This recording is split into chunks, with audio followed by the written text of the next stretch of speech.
હવે હું તમને વાત કરું કે જે છોકરી હું જે 4 બહેનોની વાત કરું છું ને, એ છોકરી 12મું ભણે છે, બરાબર છે.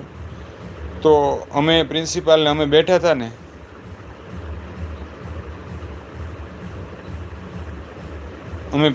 બેન તમને હમણાં કહું, આશાબેન કહું તમને, અમે બેઠા હતા ને તો તેણે એવું કીધું કે સાહેબ આ છોકરી 12માં આવી, બરાબર છે.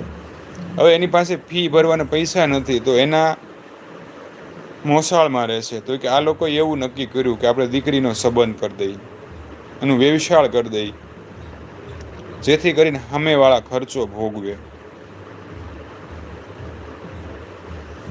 મેં કીધું 12 વર્ષની દીકરી આ 12મું ભણે છે, સમજો ને, એટલે શું એની ઉંમર હોય, તો કઈ પરિસ્થિતિમાં કે એને ભણે એમ છે, ભણવા યોગ્ય છે, તો એની ફી માટે એને વિચારો કેવા પગલાં ભરવા પડે છે.